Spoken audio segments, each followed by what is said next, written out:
Cuando quieras, Gabriel. Hola, buenas tardes. Gracias a todos por acompañarnos en esta conferencia de prensa virtual de la líder opositora María Corina Machado, con periodistas de medios de Argentina y Chile para conversar sobre el contexto actual de Venezuela.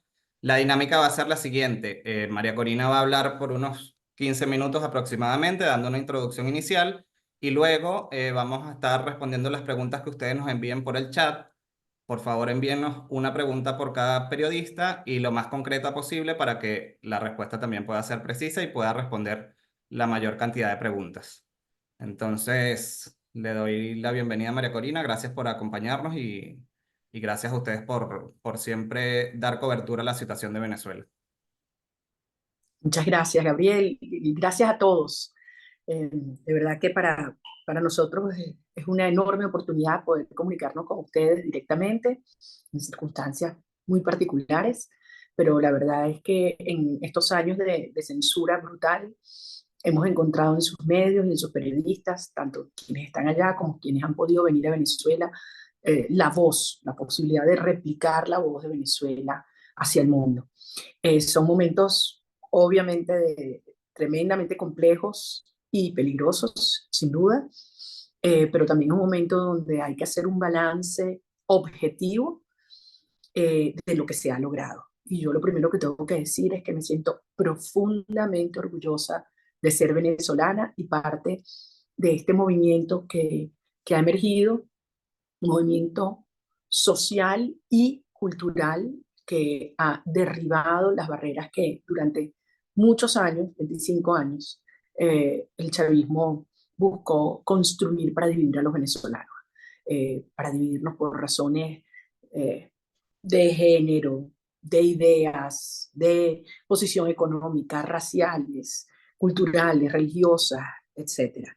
Y lo que ha surgido es muy poderoso, porque no solamente es en repudio a un sistema, sino es alrededor de un conjunto de valores. En primer lugar, la dignidad humana, la justicia y la igualdad ante la ley, la libertad, la propiedad y la familia. Es decir, estamos claros que solo así podremos tener una sociedad realmente autónoma al cual el Estado le sirve y no se sirva de ella, y un país al que puedan regresar nuestros hijos. Esto es muy poderoso. Solamente quiero hacer una breve reflexión de cómo llegamos hasta aquí, muy rápido, para entonces entrar donde estamos ahorita y cuáles creemos que son los principales desafíos en estos próximos días. Nosotros hemos planteado este proceso que comenzó hace más de 2 años, bueno, tiene 25 años, pero digamos 2 años de cara a lo que sería el 2024, en 6 etapas, de las cuales ya se han cumplido 4. Una primera etapa que consistía en volver a dar sentido de lucha, de entusiasmo, de movilización y de unión a la sociedad venezolana. No fue fácil, e implicó recorrer toda Venezuela muchas veces.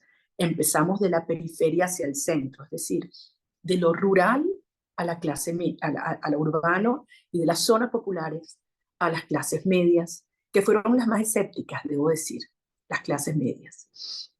Eh, y esto se logró. Y gracias a esa fuerza y esa unión del país, logramos llegar a una segunda etapa, que era hacer unas primarias ciudadanas, sin interferencia del Consejo Nacional Electoral, y en la cual pudiéramos obtener un liderazgo legitimado. No fue sencillo, ustedes lo recordarán. El régimen hizo todo para impedirlo y subestimó la fuerza de los venezolanos, porque días antes decían que si acaso irían 300.000 venezolanos a votar, y fuimos casi 3 millones. Y yo obtuve más del 90% de los votos con un claro mandato. Y nos llevó a una tercera etapa, que fue lograr hacer unas elecciones presidenciales con un candidato que tuviese el respaldo de todas las fuerzas democráticas. Nuevamente fueron innumerables los obstáculos que superamos, ustedes son testigos, pasando por mi inhabilitación, después la negativa a que se pudiera inscribir Corina Llores, a quien escogimos como sustituta, y finalmente todo lo que fue ese vía crucis para que se pudiera inscribir Edmundo González Urrutia, un hombre que reúne unas cualidades extraordinarias y que ha desempeñado un papel excepcional. Pero además es una campaña que le hicimos sin plata, con una censura total. Yo tengo más de 10 años que no aparezco en una entrevista de televisión nacional, ni en un programa de radio importante a nivel nacional. Con toda la represión en contra, nos trancaban las carreteras, cerraban los hoteles donde nos hospedaban, cerraban los restaurantes en la carretera donde nos parábamos a desayunar. Persiguieron y encarcelaron a las personas que nos alquilaron camiones de sonido o tarimas para poder montarme, hasta un humilde trabajador del estado Apure que nos prestó su curiara para cruzar el río Apure cuando trancaron el puente. Le quitaron el motor y tuvo que huir de Venezuela. Ni hablar lo que ha sido la persecución en los periodistas, ustedes lo han vivido. Y llegamos. La cuarta etapa era lograr demostrar la victoria. Sabíamos que estábamos compitiendo con las reglas de juego de la tiranía. Sabíamos que no era un proceso ni libre ni justo. Y todas las condiciones fueron tremendamente adversas y las cambiaron hasta el día anterior. Crearon nuevos centros de votación, cerraron centros de votación, movieron gente de un lado para otro, no permitieron que 4,5 millones de venezolanos se inscribieran afuera y pudieran votar, no permitieron que más de 3 millones de jóvenes venezolanos se inscribieran y pudieran votar. Nos negaron que los testigos que eran miembros de mesa pudieran actuar como testigos. El día antes nos impidieron que pudieran ser de unos centros a defender los votos en otros, o sea, todo tipo de arbitrariedad. Y lo mismo el día de la elección. Cuando llegó el 28 de julio, nosotros sabíamos lo que enfrentábamos. Han sido 25 años de elecciones tramposas, más de 30 elecciones con distintos grados de fraude. Y sabíamos que esta iba a ser la peor de todas. Y nos preparamos durante más de un año armando equipos, con además técnicos y expertos que han dedicado años de vida a entender la ingeniería electoral que había aplicado el régimen, las movilizaciones de un centro para otro, haciendo el seguimiento a cada elector, identificando los miembros de mesa. Fue un trabajo meticuloso, de grandísima capacidad, digamos, o requerimientos, conocimientos de estadística y de muchos venezolanos talentosos dentro y fuera del país. Y decidimos montar dos estructuras, la plataforma 600K y los comanditos. La plataforma 600K nos iba a permitir estar en el 100% de los 15.797 centros y de las 30.026 mesas. No solamente con testigos, que es lo convencional, sino teniendo todo un equipo dentro de los centros de votación para asegurarnos que había seguimiento desde primera hora de ese día hasta que se obtuvieran los resultados de cada mesa. Y los comanditos, que es una estructura ciudadana a la que el régimen le ha enfilado todo su furia, que son estructuras para, a nivel comunitario, poder organizar a los ciudadanos. Nuestra aspiración era tener entre 40 y 50.000 comanditos y logramos tener más de 69.000. Cada uno tiene al menos 10 personas, con lo cual ahí hay por lo menos 700.000 venezolanos voluntarios adicionales organizados. Con lo cual les puedo decir que el 28 de julio hubo más de 1 millón de voluntarios con tareas específicas ese día. Y obviamente consistía en ayudar a la gente a votar, que fuera a votar, que la gente se informara dónde le correspondía y que los centros nunca estuvieran solos. No había plata para movilización, no había plata para llevar a los testigos, no había plata para la comida, ni para el desayuno, ni para la merienda, ni para el café. Todos fueron las comunidades quienes lo organizaron.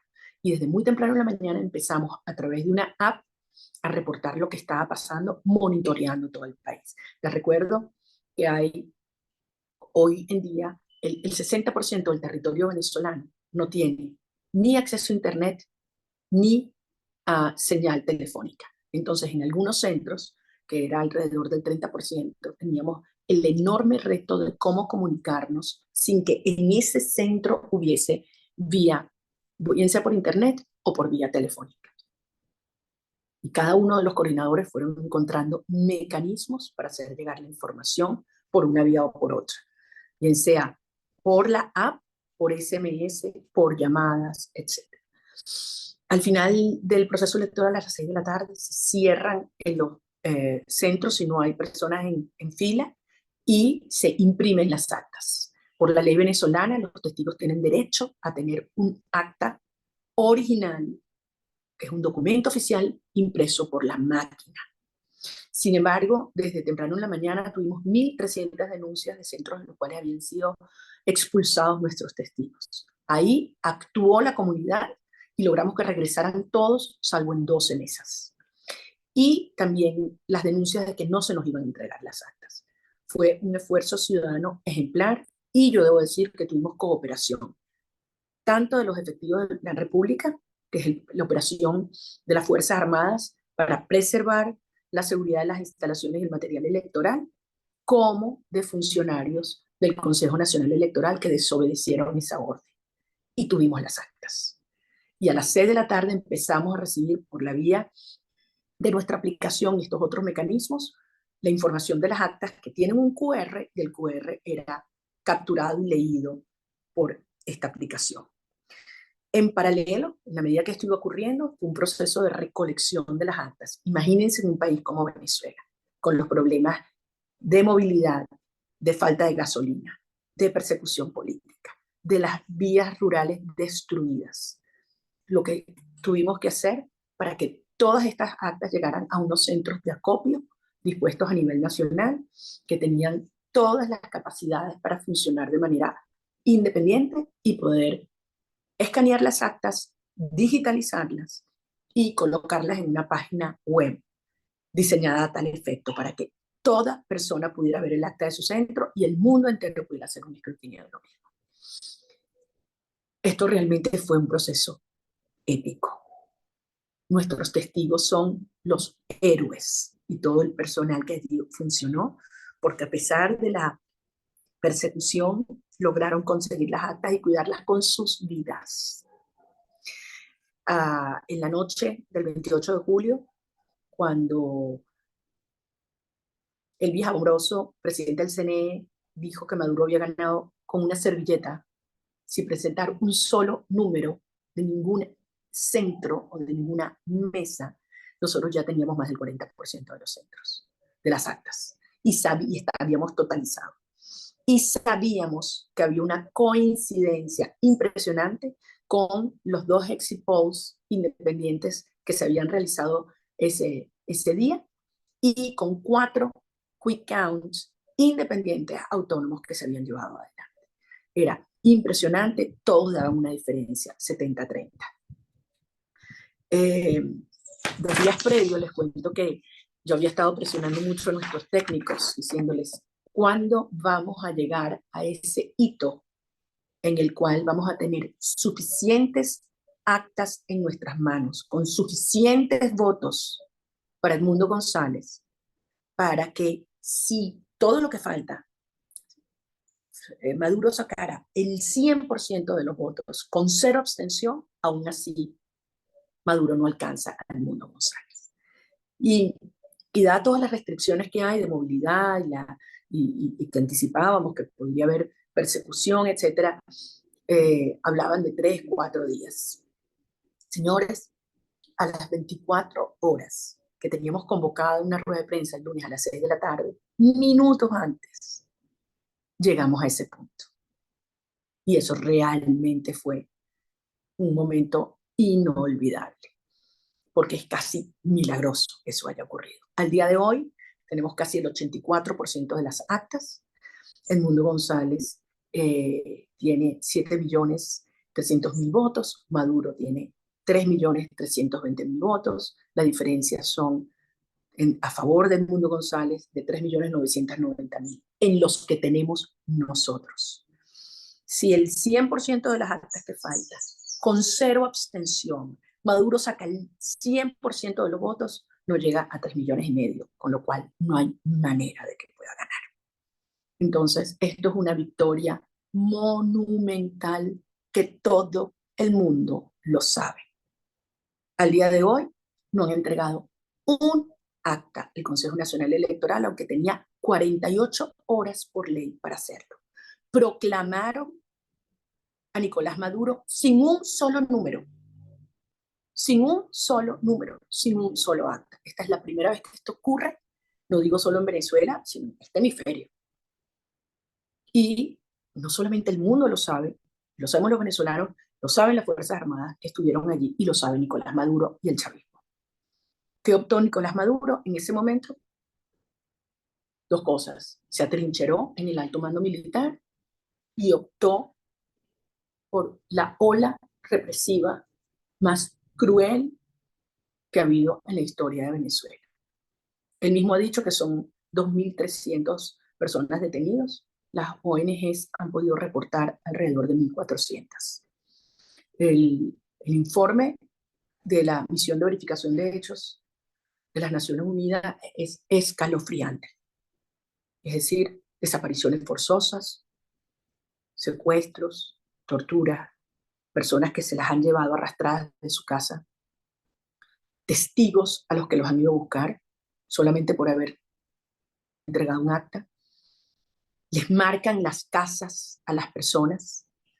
Hay 7 periodistas detenidos, 4 de ellos acusados de terrorismo. Las audiencias son telemáticas, no permiten que haya defensa privada, imponen defensa pública. Han torturado jóvenes para que emitan testimonios retractándose de testimonios que habían dado, mensajes que habían enviado en las redes sociales. Paran a muchachos en la calle y simplemente les revisan los teléfonos y si tienen algún mensaje en apoyo a la causa, a la democracia, pues se los llevan detenidos o los extorsionan o les quitan sus aparatos. Y bueno, las declaraciones contra nuestros dirigentes y la presión en los estados es tal que en esta hora tenemos cientos de dirigentes escondidos en todo el país, ¿no? Ellos buscaron fue aplastar la protesta ciudadana, sobre todo en las zonas más populares, que fue donde emergió con más energía la misma en esos días. Por otra parte, Nicolás Maduro, al saberse totalmente descubierto y ver que se ha ido creando un consenso mundial de no reconocer el fraude que pretendían imponer, entonces decidió apelar al Tribunal Supremo de Justicia.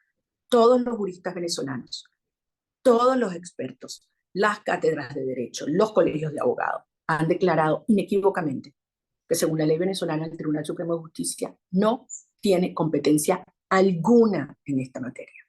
La sala electoral no tiene competencia alguna. Le corresponde al Consejo Nacional Electoral. Tiene obligación por la Ley Orgánica de Procesos Electorales a entregar los resultados en 48 horas y a decir quién es el presidente electo. Han optado ir al TSJ porque es una manera de que se quieren zafar de la obligación de dar números. Porque al final tienen 2 opciones.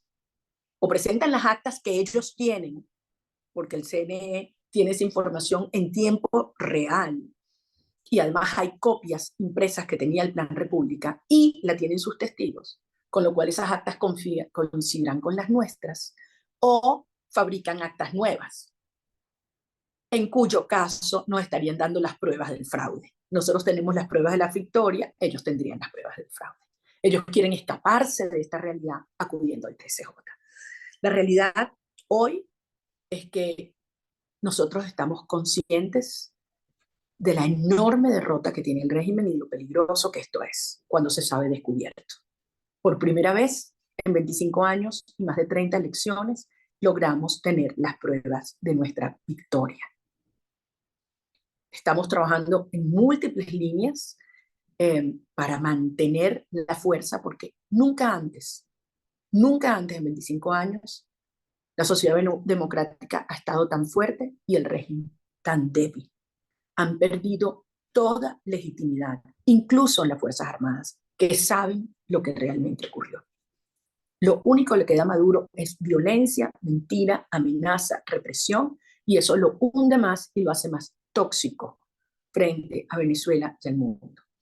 Por eso es tan importante que el mundo entero entienda lo que está pasando en Venezuela hoy, que sepa que no nos vamos a rendir, que esto no tiene vuelta atrás, que estamos decididos a mantener la presión y la fuerza interna creciendo, administrada con inteligencia. No vamos a parar la presión de calle y la agitación, que es un derecho ciudadano, porque nuestra protesta es pacífica y cívica, y la presión internacional, para que se le haga entender a Maduro que aquí hay una línea roja y que su mejor opción es aceptar los términos de una transición negociada. Esta transición negociada, que es la quinta etapa, hablé de las 4 primeras etapas, la quinta etapa es aceptar los resultados del 28 de julio, iniciar una transición, nos debe llevar a la sexta, que es propiamente la transición a la democracia. Esta negociación que hemos planteado tiene 4 condiciones de partida. La primera, el reconocimiento del 28 de julio.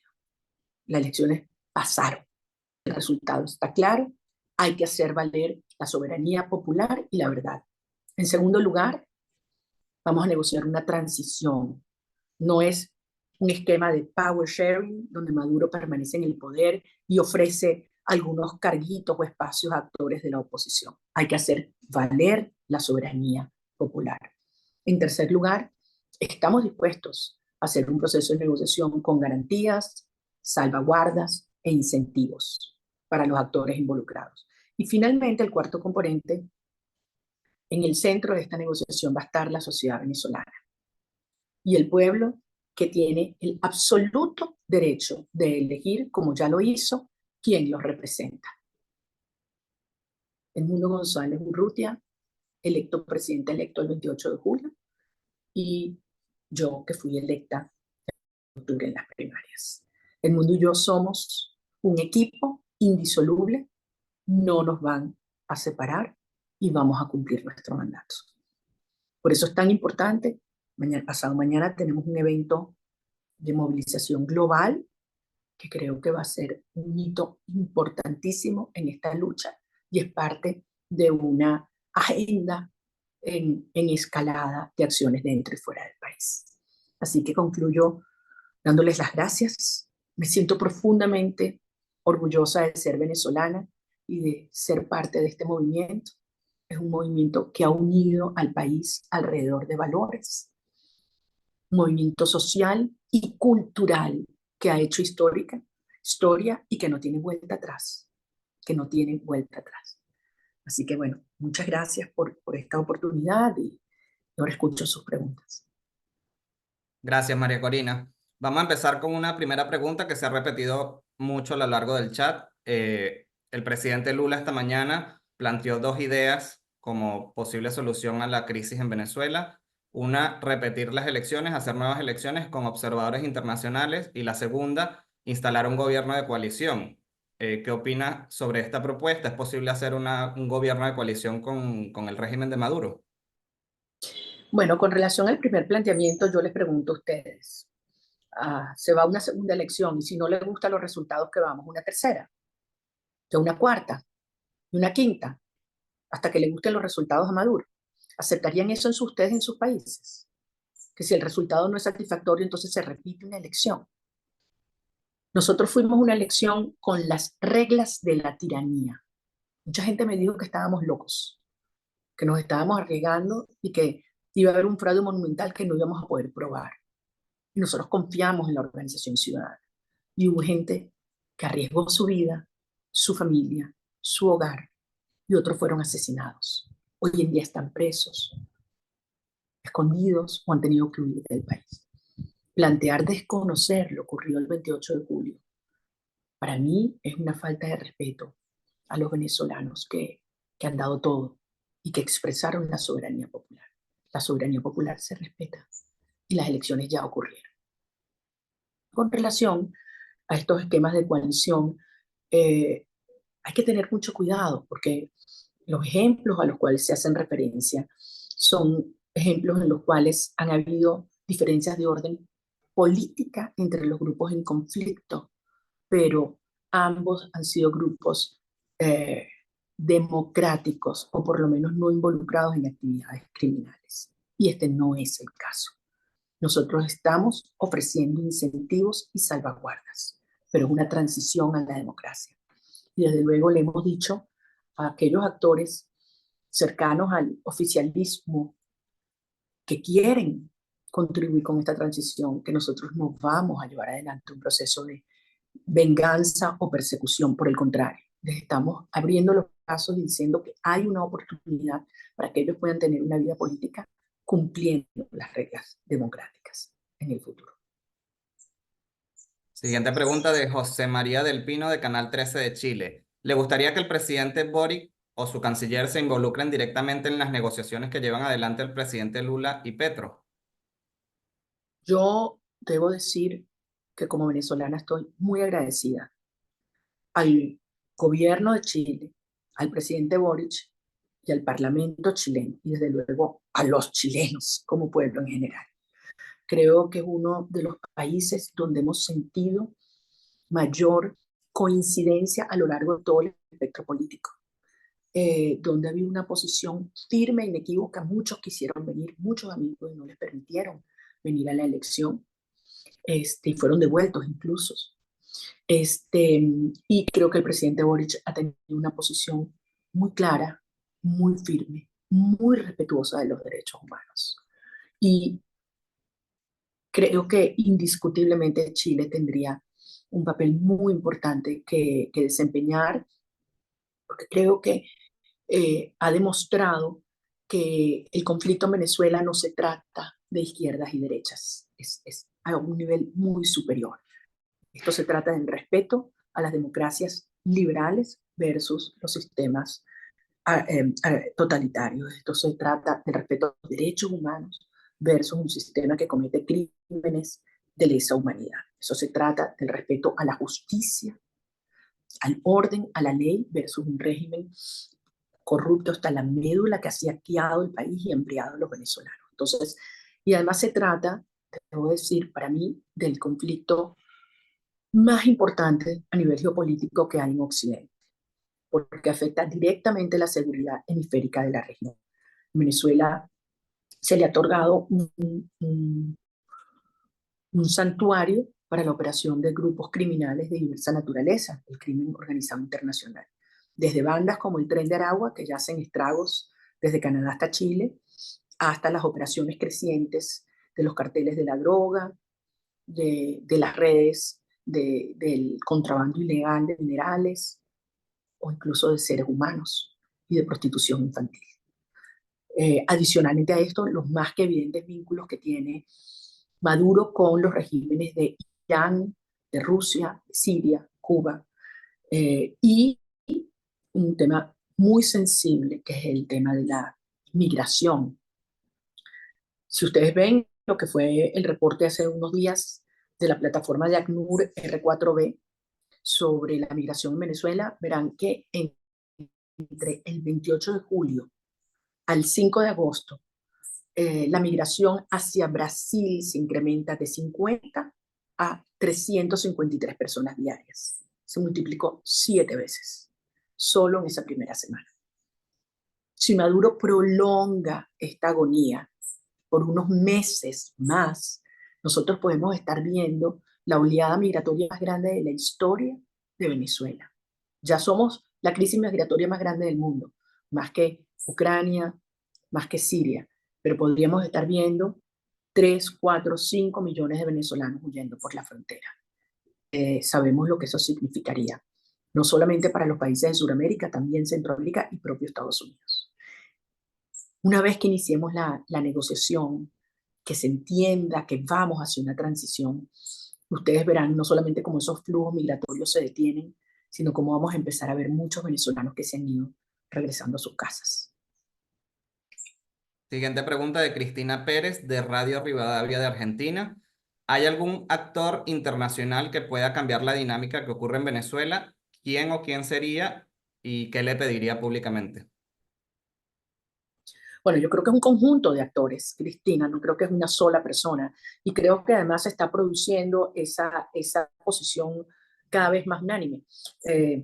lo veíamos con el mismo caso de Europa, que en tiempos recientes han tenido posiciones distintas con la mayoría de los conflictos globales, y había una posición unánime de los 27 países hacia Venezuela, con un comunicado muy duro de Josep Borrell, diciendo que esos resultados no se ajustan a la verdad y que debe respetarse la soberanía popular y que debe detenerse la represión. Lo vemos también en los Estados Unidos, que están en el medio de una campaña electoral muy particular, intensa, y ha sido un tema absolutamente bipartidista. Lo mismo en el seno de la OEA, donde ha habido una confluencia de posiciones diciendo así no, y no reconociendo a Maduro, salvo Honduras, Nicaragua, Cuba y Bolivia. Ninguno ha reconocido a Maduro.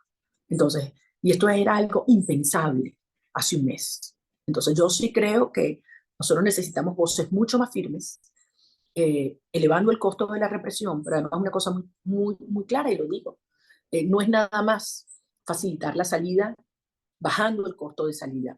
También hay que hacerle entender a Maduro que el costo de permanencia se va a incrementar cada día que pasa. Gaspar Ramírez de El Mercurio de Chile, en una columna reciente que escribió para El Mercurio, Edmundo González comparó el 28 de julio con el 5 de octubre chileno, que dio paso a la transición. ¿Confía en que se concrete una transición en Venezuela como ocurrió en Chile? Bueno, obviamente todos aspiramos que pueda haber una transición, eh, con el acuerdo de todas las partes, con una gran diferencia. Chile ha tenido fortaleza institucional, eh, en distintas etapas que Venezuela hoy no tiene. Es decir, Venezuela no existe, o sea, Venezuela está en el último lugar a nivel mundial en Estado de Derecho, en el último lugar, según el World Justice Project. Venezuela, las instituciones y los cuerpos de seguridad civiles y militares han estado infiltrados y debilitados, no solamente por agentes cubanos, pero acabando con el mérito, la dotación, el entrenamiento, etcétera.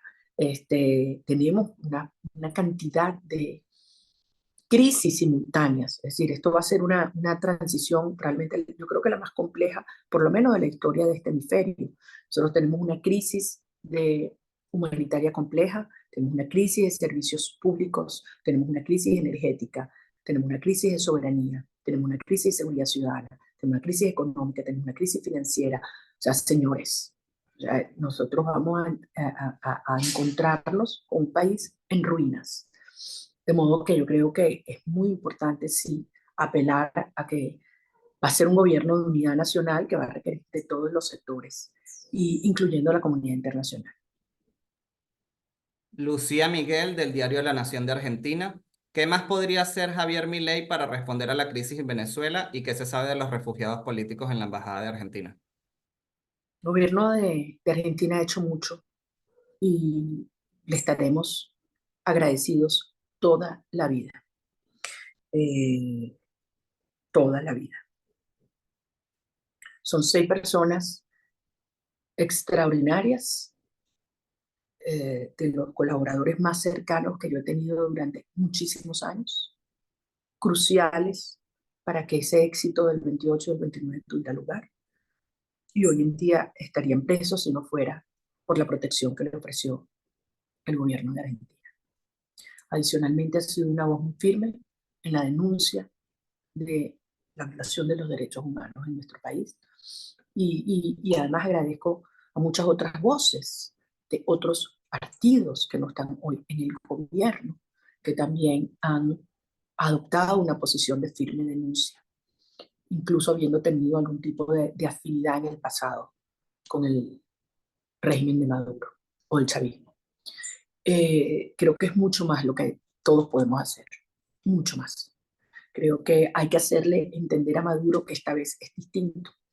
Hay muchos que creen que Maduro está ganando tiempo simplemente porque el mundo se va a cansar y va a pasar la página y es business as usual. Eso no va a pasar. Y no va a pasar porque primero los venezolanos, cuando decimos que vamos a llegar hasta el final, es que vamos a defender la gesta épica que logramos En segundo lugar, porque Maduro ha perdido completamente su legitimidad. Insisto, nunca ha estado tan débil como ahora. Y esta ola represiva lo que lo hace es más tóxico. Por lo tanto, yo aspiro que los aliados de la democracia entiendan que es muy importante hacerle llegar un mensaje muy claro que incremente el costo de la represión, que incremente el costo de permanencia a la fuerza y que facilite un proceso de transición negociada. Soledad Agüero de Chilevisión. Si la presión internacional y las protestas no logran hacer que Maduro ceda, ¿qué opciones quedan? ¿Es una alternativa solicitar la activación del TIAR? Soledad, esa misma pregunta me la hacían antes de la primaria. Si no hay primarias, si no hay elecciones, si no ganamos, si no mostramos los resultados, hemos ido superando etapa por etapa. Nuestra estrategia es clara, es robusta y día a día lo hemos ido logrando. Hemos vivido momentos donde la situación era muchísimo más difícil que la que estamos hoy, porque teníamos mucho menos fuerza de la que hoy tenemos. De modo que nuestro objetivo es lograr alinear los intereses de todas las partes interesadas, incluyendo aquellos sectores que hasta hace poco habían estado soportando el régimen. No solamente me refiero en las Fuerzas Armadas o en el sistema de justicia, también actores internacionales, acreedores venezolanos, empresas de energía, hacerles entender que la única manera de que puedan cobrar sus acreencias en Venezuela va a un proceso de reestructuración de su deuda, que solo es posible si hay un gobierno creíble, democrático, ordenado y serio. Entonces, hay mucho trabajo en marcha, hay muchas cosas ocurriendo y yo tengo plena confianza de que al final habrá suficiente fuerza para que Maduro entienda que no solo es su mejor opción, sino que termina siendo su única opción. Agustina Celayeta de Newsweek Argentina. Siendo una opositora al chavismo desde la primera hora, ¿qué le hace seguir en esta lucha y no bajar los brazos? Muchas cosas. Primero, yo tengo mucha confianza en la sociedad venezolana y creo que nos han dado unas lecciones maravillosas. El régimen ha subestimado lo que los venezolanos somos capaces de hacer y también creo que alguna gente de afuera no lo creía posible. Mira dónde estamos. Yo solamente consigo mi vida en libertad en Venezuela y hoy hay una fuerza que nos une y es muy poderosa. Y es algo que lo sentimos todos los venezolanos. Y es que nosotros queremos nuestras familias unidas, queremos a nuestros hijos de vuelta en la casa. Y no hay nada que no haga una madre o un padre por sus hijos. Por lo tanto, esto que estamos viviendo va mucho más allá de una lucha política o ideológica. Esto se ha transformado en una lucha ética por la verdad, una lucha existencial por la vida y una lucha espiritual por el bien. Y eso es muy poderoso. Darío Misraji de The News. La transición a la democracia en Chile tuvo la condición de que Pinochet conservara un enorme poder como jefe de las Fuerzas Armadas y senador vitalicio. ¿Estarían dispuestos a permitir que Maduro u otras figuras del régimen tengan una cuota así en el futuro para permitir una transición? Hay una cantidad de incentivos, garantías, salvaguardas que son objeto de una negociación, pero no es apropiado, sería tremendamente inconveniente que yo abordara o elaborara sobre ellas antes de que la negociación se dé.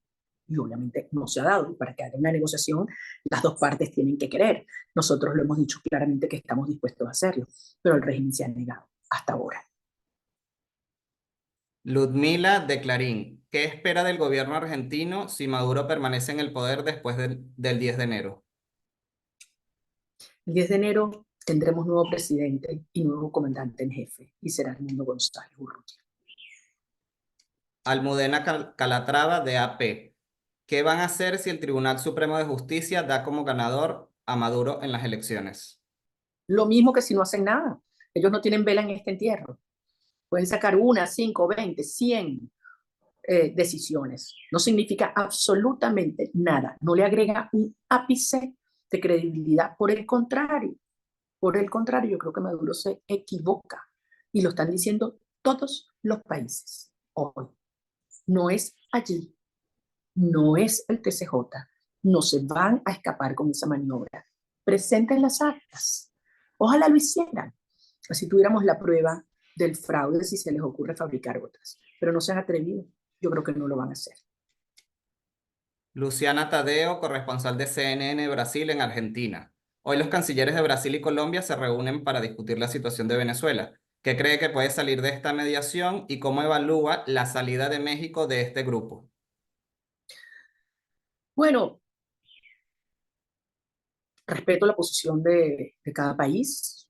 Yo no he logrado tener comunicación con el gobierno mexicano, a pesar de que lo hemos intentado, y mantenemos comunicación permanente con Colombia y Brasil, como con todos los demás países de América Latina y de Europa y de Norteamérica. Eh, Creo que la posición de estos países es muy relevante porque son los dos países vecinos más directamente impactados por el conflicto venezolano si se extiende. Además de que son dos países que han tenido históricamente vínculos con Maduro y tienen un canal de comunicación que aspiran utilizar. Y yo no quiero anticipar ni especular. Agradezco todos los esfuerzos que se han hecho por todas las partes para que Maduro entre en razón y entienda que aquí hay un escenario, una decisión que nos conviene a todos los venezolanos y es avanzar por una negociación para la transición ordenada, estable y pacífica. Les repito, la permanencia a la fuerza, recurriendo exclusivamente al alto mando militar, a grupos armados desalmados y reprimiendo gente, no es una opción sostenible, como no lo es la pretensión de aislarnos por vía de la violencia, metiendo periodistas presos o bloqueando las redes sociales. La sociedad venezolana ha encontrado la manera de comunicarse en el pasado y de organizarse, y nunca habíamos tenido los niveles de organización ciudadana que tenemos hoy. Calendaria Greenberg de Reuters. ¿Ha mantenido conversaciones con Estados Unidos sobre la situación en Venezuela y precisar cómo será la manifestación del sábado en Caracas y otras ciudades del mundo? Calendaria, mira, desde luego yo mantengo relaciones con todos los gobiernos de este hemisferio, incluyendo el gobierno de los Estados Unidos, gobiernos de Europa, incluso de otros continentes. Creo que hay plena conciencia de las implicaciones para la seguridad hemisférica del conflicto que hoy hay en Venezuela. Insisto que esto va mucho más allá de un eje de izquierda y derecha. Y por este sentido y por este motivo, yo creo que esta convocatoria mundial por la verdad que hemos hecho para este sábado va a ser un hito muy importante. Les cuento que nuestra meta inicial era lograr 50 ciudades alrededor del mundo donde está la mayor concentración de venezolanos. Después lo llevaron hace 2 días a 103 ciudades. Ayer eran 200 y pico. Acabo de tener confirmación esta mañana que ya iban 318 ciudades alrededor del mundo. Y es una convocatoria que no es solo para venezolanos, por cierto. Nosotros queremos ver a los chilenos acompañándonos, a los argentinos acompañándonos, a los colombianos acompañándonos, a los americanos acompañándonos, a los europeos. Yo quiero ver los finlandeses saliendo por la democracia en Venezuela. Creo que va a ser algo histórico, ¿saben? Porque es algo que nos está uniendo a los demócratas alrededor del mundo. La gente dice, a mí me importa. A mí me importa lo que pasa en Venezuela. También es mi problema. Hay un tema de corresponsabilidad muy poderoso y nos está uniendo una vez más a los venezolanos adentro y afuera. En Venezuela también va a ser importante, a pesar de la represión. Nosotros le dimos mucha libertad para que cada estado decidiera con base en sus realidades hacer las convocatorias. Bueno, y hay estados que dijeron, ¿cómo que una ciudad? En todos los municipios vamos a salir. Entonces, esto es muy poderoso porque sabemos que no estamos solos. O sea, para Venezuela, saber que el mundo nos acompaña tiene un enorme efecto moralizador. Silvia Mercado, del Cronista y Radio High. Quisiera saber su opinión sobre la relación entre el régimen de Maduro y el Vaticano. Bueno, es una relación en el plano diplomático y el Vaticano hace todos los esfuerzos por mantenerla abierta. Ahora, el Vaticano sabe que la iglesia venezolana ha tenido un papel importantísimo en estos 25 años de lucha. Creo que ha sido una de las instituciones más firmes, lúcidas, visionarias, valientes.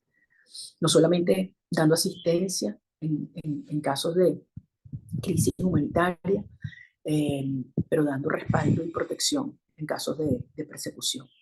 Solo hace unos días hubo una declaración, para mí, a mi modo de ver, histórica, de nuestros dos cardenales, Cardenal Diego Padrón y Baltasar Porras, donde hablaron con la verdad y con precisión en cada palabra. No queremos una iglesia del silencio, sino una iglesia de la verdad. Y les puedo decir que las bases, los párrocos, las monjas, miren, yo he ido a pueblos donde al entrar empezaban a sonar las campanas y me montaba en una tarima y se me montaba una monja y me quitaba el micrófono. O sea, ha sido, y ha ocurrido también con la iglesia evangélica, ha ocurrido también con otras confesiones, porque esto se ha convertido, como les dije, para nosotros también en una lucha espiritual. Verónica Dalto, de la agencia EFE. Usted ha dicho que en el oficialismo no hay una posición homogénea. ¿Significa que parte de las Fuerzas Armadas estarían dispuestas a negociar? Convencida que el oficialismo no es monolítico y además no es jerárquico, es heterárquico, es un sistema complejo, donde hay múltiples intereses y agendas que también compiten entre sí. Y habiendo saqueado, como saquearon Venezuela, las tensiones, su voracidad de seguir robando y enriqueciéndose, los ha puesto muchos unos contra otros. Pero además hay sectores que son mucho más razonables y que entienden que su posición no es sostenible y se han acercado. Y se han acercado, obviamente con terror en estos últimos tiempos, pero a entender cómo sería su rol en una transición democrática. Y ahí nosotros hemos sido muy claros, Silvia, brazos abiertos. Aquí no va a haber persecución ni venganza. Aquí va a haber oportunidad que todo aquel que quiere competir democráticamente consiga un espacio. Y eso ocurre también en las Fuerzas Armadas. Se los dije antes, nosotros no hubiéramos podido tener el acceso a todas las actas si no hubiese sido porque hubo colaboración de los efectivos del Plan República que estuvieron desplegados en toda Venezuela y fueron testigos de primera fila. Ellos saben lo que pasó y tienen esposas, madres, hijas que están igualmente clamando y protestando y exigiendo un cambio político. Y saben que nosotros queremos unas Fuerzas Armadas que estén al servicio de la nación, como establece el artículo 328 de la Constitución, y no de una parcialidad política. Así que yo no tengo duda que el régimen está muy preocupado porque sabe que en el seno de las Fuerzas Armadas también perdieron toda legitimidad. Y creo que esta maniobra del Tribunal Supremo de Justicia puede tratar también de buscar algún tipo de justificación frente a los ciudadanos militares. Pero creo que eso a estas alturas es absolutamente inútil.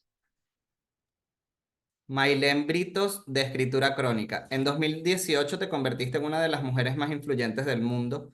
¿Crees que esto es lo que motiva la persecución del régimen en tu contra? El régimen persigue, Maylén, a todo el que habla con la verdad. Creo que para ellos lo que le tienen terror es a la verdad. Y, y yo creo que eso es donde ha estado nuestra gran fuerza, aferrarnos a la verdad, y eso es lo que ha ido creando confianza entre venezolanos.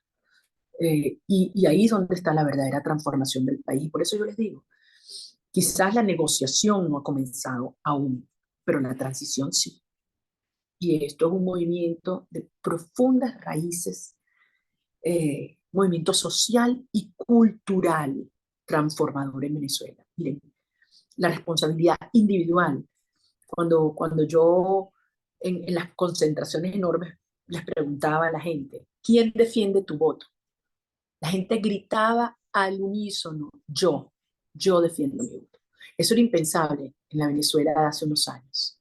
Y yo creo que esto es muy revelador del nivel de cambio, de la conciencia y de la madurez. Yo tengo un enorme respeto por la sociedad venezolana y creo, insisto, que nos han dado unas lecciones épicas. Carla Rubilar, de Radio Agricultura de Chile. Este proceso por la recuperación de la democracia en Venezuela ha sido de larga data. ¿Cuál es el rol que le reconoce al expresidente de Chile, Sebastián Piñera? Ay, Carla, me cuesta mucho hablar del presidente Piñera solo desde el plano político, porque era mi amigo. Y fue un hombre que creyó en Venezuela, en los venezolanos, y que creyó en mí en el momento más difícil. Jamás me olvidaré.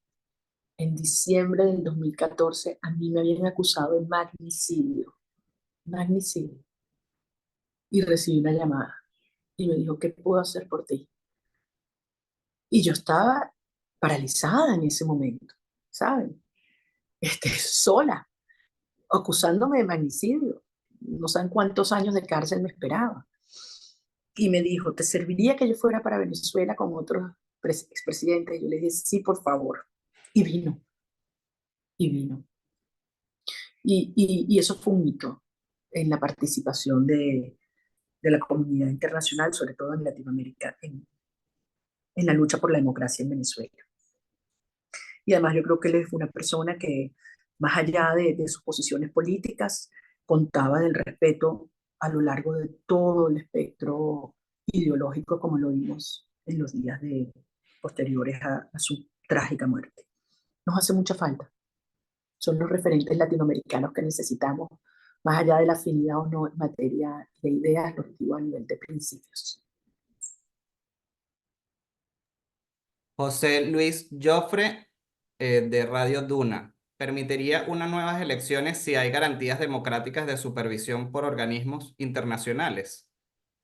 José Luis, ya lo dije, las elecciones tuvieron lugar y la sociedad venezolana se expresó en condiciones muy adversas, donde hubo fraude y aún así logramos ganar. Hay que respetar la voz del pueblo, hay que respetar la soberanía popular. ¿Aceptarían ustedes si su gobierno de turno pierde una elección que convocará a otra porque no le gustaron los resultados? ¿Lo aceptarían ustedes en sus respectivos países? De verdad, contéstenselo. Porque al final, entonces, si esta es una decisión que se va a tomar en una mesa, donde unos cuantos se reúnen y dicen, vamos a hacer otra elección, entonces, ¿para qué la hicieron en primer lugar? ¿Para qué la hicieron? Las elecciones las definen los votos, no los acuerdos de cúpulas. Alejandro Pardo, de Chile. La Asamblea Nacional Chavista retomó esta semana la discusión de la ley contra el fascismo. Esto busca sepultar a la disidencia. ¿Cómo ve este escenario? Bueno, ¿qué te puedo decir, Gabriel? Ellos 3 días después de la primaria sacaron una ley diciendo que las primarias no habían ocurrido. Son capaces de cualquier cosa, ¿no? La posverdad llevada al infinito. Y desde luego, claro que quieren crear miedo, y quieren crear mucho miedo en los periodistas, mucho miedo en los periodistas. Yo les pregunto, ¿ustedes han hablado con sus colegas en estos últimos días u horas en Venezuela? Por favor, háganlo. Vean cómo están, vean dónde están, cómo están sus familias mientras estamos hablando. Ok. Joaquín Sánchez, de Argentina. En Argentina existen algunas personas que, por consideraciones ideológicas, se sienten incómodas con aceptar el fraude de Maduro y no hablan de dictadura para definirlo. ¿Qué puede decirle al progresismo de la región que está un poco preso de la ideología y que a su vez siente resistencia de apoyarla por considerarla una líder de derecha? Escuchen al presidente Boric. No pueden acusarlo de derecha, me imagino. Y hay algunas personas en la izquierda que todo lo que esté a su derecha es extrema derecha. Dividen el mundo así. en matices de izquierda y extrema derecha.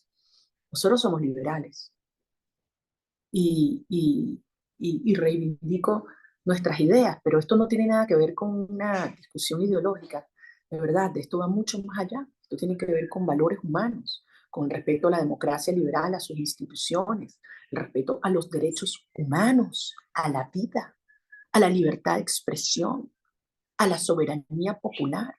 No puede ser que eso se defiende cuando gana un aliado y se desconoce cuando éste pierde.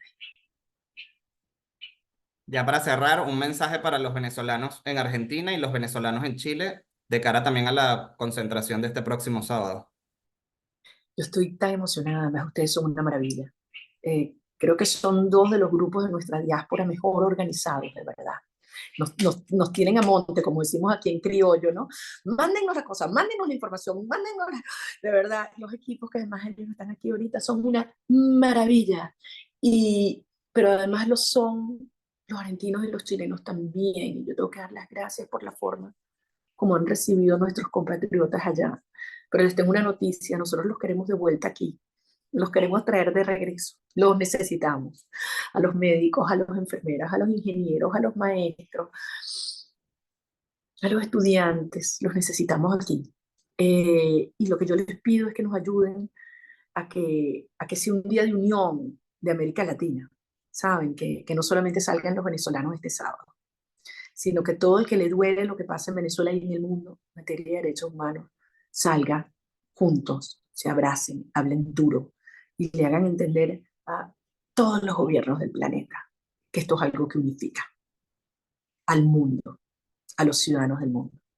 Y que digan lo que digan y hagan lo que hagan las matrices de opinión para desmoralizarnos, para decir que esto se desgasta, que pasa el tiempo, etc. No nos van a detener, esto no tiene vuelta atrás. Así que será un grito de unión de toda Venezuela. Vamos a salir con nuestras familias, con nuestros hijos, con nuestros abuelos, con nuestra bandera para hacer valer la verdad, la soberanía popular y avanzar hasta el final, que es la recuperación de la libertad y que nuestros hijos puedan regresar a nuestras casas. Muchas gracias. Bien, gracias por el tiempo, María Corina, y gracias a todos los periodistas y medios que se conectaron por dar cobertura a esta rueda de prensa y seguir la situación de Venezuela, y también gracias a los miembros del comando con Venezuela en Argentina y Chile que también nos acompañaron en esta conferencia. Un beso. Estoy viendo a Alexander, pero no estoy viendo a los demás. Besos grandes.